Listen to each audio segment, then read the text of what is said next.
ये है talks news network और आप देख रहे हैं पॉलिटॉक्स, राजनीति का कच्चा चिट्ठा।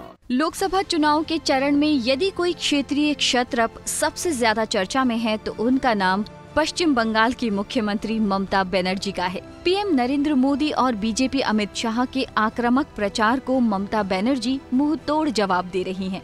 मोदी और शाह का एक भी वार ऐसा नहीं है जिस पर ममता ने पलटवार नहीं किया हो।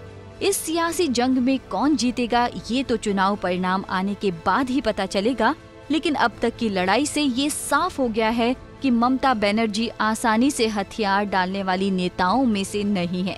माँ, माटी और मानुष का नारा बुलंद कर पश्चिम बंगाल की राजनीति के शीर्ष पर पहुंची ममता बनर्जी का राजनीतिक जीवन किसी कौतूहल से कम नहीं है।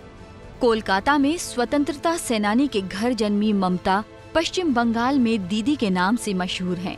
उन्होंने बचपन से ही कड़े संघर्ष का सामना करते हुए विपरीत परिस्थितियों में जीवन यापन किया। स्वतंत्रता सेनानी पिता की मौत के बाद ममता ने अपनी पढ़ाई जारी रखी और भाई बहनों के पालन पोषण के लिए दूध तक बेचा। दूध बेचने वाली एक दिन सूबे का सरताज बनेगी, ये शायद ही किसी ने सोचा होगा। विपरीत परिस्थितियों के बाद भी वे कॉलेज और सामाजिक समस्याओं को लेकर आवाज उठाने में पीछे नहीं रहीं और लगातार राजनीति में सक्रिय बनी रहीं। स्कूल की पढ़ाई पूरी करने के बाद ममता बनर्जी ने कलकत्ता यूनिवर्सिटी से इतिहास में मास्टर डिग्री ली और जोगेश चंद्र कॉलेज से कानून की पढ़ाई की। इस दौरान उन्होंने खुद में राजनेता की छवि को पहचाना और राजनीति में भी सक्रिय हो गयी। उनकी मेहनत और लगन को देखते हुए उन्हें बंगाल कांग्रेस में महासचिव का पद दिया गया। अपने लक्ष्य के प्रति दृढ़ रहने वाली ममता बनर्जी ने कॉलेज राजनीति से आगे कदम बढ़ाना शुरू किया और पश्चिम बंगाल में साल 1976 से 1984 तक महिला कांग्रेस की महासचिव रहीं। इसके बाद साल 1984 में अपने जीवन का पहला लोकसभा चुनाव जीतकर सबसे युवा सांसद का खिताब अपने नाम किया, जहां जादवपुर संसदीय सीट पर उनके सामने मार्क्सवादी कम्युनिस्ट पार्टी के कद्दावर उम्मीदवार और पूर्व लोकसभा स्पीकर सोमनाथ चटर्जी थे। अपने करिश्माई व्यक्तित्व और शानदार भाषण कला की बदौलत ममता युवाओं का मनपसंद चेहरा बन चुकी थी। अपने जीवन के पहले लोकसभा चुनाव में सीपीएम के सामने बड़ी जीत हासिल करने के बाद तो ममता बनर्जी की लोकप्रियता ने दिल्ली तक में चर्चा बढ़ा दी। उनकी लगातार बढ़ती लोकप्रियता को देखते हुए कांग्रेस ने उन्हें भारतीय युवा कांग्रेस का महासचिव पद दे दिया, जिसके बाद ममता ने जादवपुर से दूसरी बार कांग्रेस के टिकट पर चुनाव लड़ा, लेकिन कांग्रेस विरोधी लहर के चलते उन्हें हार का सामना करना पड़ा।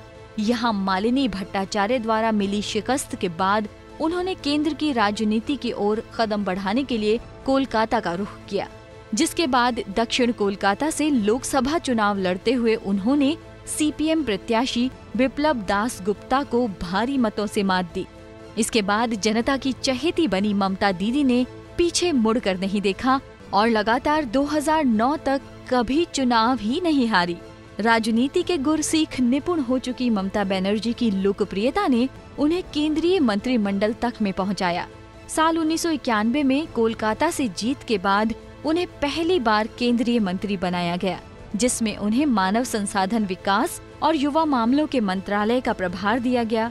लेकिन हमेशा युवाओं की आवाज रही ममता बनर्जी यहाँ खुद को टिका पाने में नाकामयाब रहीं। युवाओं के मामले को लेकर उनकी प्रधानमंत्री नरसिम्हा राव से टकराहट शुरू हो गई, जिसके बाद उन्हें 1993 में ही मंत्री पद खोना पड़ा। कांग्रेस के टिकट पर जीत पहली बार मंत्री बनने के बाद ममता बनर्जी को साल 1993 में मंत्री पद से हाथ धोना पड़ा। इसके बाद से ही कांग्रेस में उनकी खटपट देखी जा रही थी और साल 1996 के लोकसभा चुनाव से पहले ममता बनर्जी ने पश्चिम बंगाल में कांग्रेस पर सीपीएम की कठपुतली होने का आरोप लगाया। इसके बाद उनकी कांग्रेस से बगावत बढ़ी और आखिरकार साल 1997 में उन्होंने खुद को पार्टी से अलग कर लिया।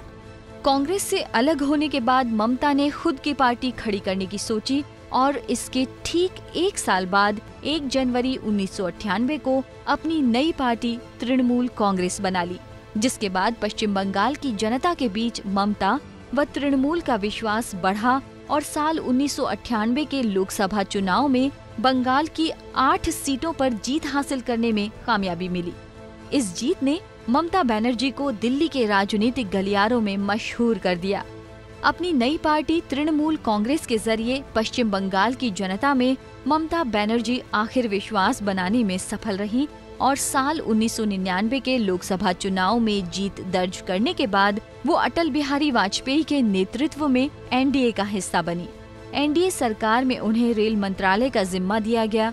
इस दौरान अपने पहले रेल बजट में बंगाल में ज्यादा ट्रेन देने को लेकर उन पर पक्षपात का आरोप लगा और ममता का विवाद से रिश्ता बना। इसके बाद साल 2001 में हथियारों की खरीद के लिए दलाली मामले और बीजेपी अध्यक्ष बंगारू लक्ष्मण के घूस लेने के तहलका के खुलासे के बाद ममता बनर्जी ने खुद को एनडीए से अलग कर दिया। साल 2004 के लोकसभा चुनाव में तृणमूल कांग्रेस को जोरदार झटका लगा। ममता बनर्जी की पार्टी को यहाँ सिर्फ एक सीट पर जीत हासिल हो सकी और वो सीट थी खुद ममता बनर्जी की। इसके अलावा पार्टी कहीं नहीं जीत पाई। साल 2004 के लोकसभा चुनाव, 2005 के नगर निगम चुनाव और 2006 के विधानसभा चुनाव में लगातार शिकस्त के बाद ममता बनर्जी को उनकी सियासी जमीन खिसकती दिखी। अब उन्हें वापस लोगों में पार्टी का विश्वास बनाने के लिए एक मौके की दरकार थी और उन्हें ये अवसर आखिरकार साल 2006 के अंत में मिल ही गया। नवंबर 2006 में ममता बनर्जी को सिंगूर में टाटा मोटर्स के प्रस्तावित कार निर्माण के परियोजना स्थल पर जाने से जबरन प्रशासन ने रोका तो इन्होंने इसे सीपीएम सरकार के खिलाफ राजनीतिक मुद्दा बना डाला। मौके की नजाकत को पूरी तरह भांप ममता बनर्जी ने सियासी बिसात बिछा ली और पूरे राज्य में उनके कार्यकर्ताओं ने धरना प्रदर्शन और हड़ताल शुरू कर दी।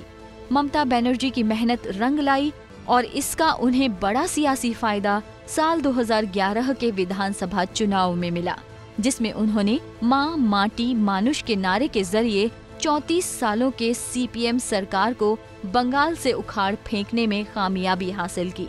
ममता की पार्टी ने 294 में से 184 सीटों पर कब्जा कर बंगाल की सत्ता संभाली। प्रदेश की राजनीति के बाद ममता बनर्जी ने फिर से केंद्र का रुख किया और अब की बार यूपीए से नाता जोड़ा था, लेकिन चर्चित नंदीग्राम हिंसा के बाद उन्होंने 18 सितंबर 2012 को यूपीए से भी किनारा कर लिया। नंदीग्राम में स्पेशल इकोनॉमिक जोन विकसित करने के लिए गांव वालों की जमीन अधिकृत की जा रही थी। इसी दौरान माओवादियों के समर्थन से गांव वालों ने पुलिस की कार्रवाई का विरोध किया, जिसमें 13 लोगों की मौत हो गई थी, जिसके बाद प्रदेश में जमकर हिंसा हुई। सीपीएम कार्यकर्ताओं की हिंसा पर रोक लगाने के लिए ममता ने तत्कालीन पीएम मनमोहन सिंह व गृह मंत्री शिवराज पाटिल से मांग की थी, पर बात नहीं बन सकी। साल 2014 में भारी बहुमत के साथ बीजेपी की सरकार बनी और नरेंद्र मोदी ने पीएम के रूप में देश की सत्ता संभाली। तभी से ममता बनर्जी लगातार एनडीए की मोदी सरकार की नीतियों की खिलाफत कर रही हैं। नोटबंदी और जीएसटी जैसे मुद्दों को लेकर ममता बनर्जी मोदी और शाह की जोड़ी पर हमला करती रही हैं, लेकिन बीजेपी और टीएमसी के बीच राजनीतिक कटुता उस वक्त शुरू हो गई जब बीजेपी ने बंगाल में खुद को मजबूत बनाने के लिए राज्य में राजनीतिक संघर्ष शुरू कर दिया। अपना जनाधार दरकता देख ममता बनर्जी भी पूरी ताकत से मोदी विरोध में जुट गईं और मोदी के खिलाफ विपक्ष को एकजुट करने में कोलकाता से दिल्ली को एक कर दिया। तीर्थराज बरसलपुर, पॉलिटॉक्स न्यूज, जयपुर। ये है टॉक्स न्यूज नेटवर्क और आप देख रहे हैं पॉलिटॉक्स, राजनीति का कच्चा चिट्ठा।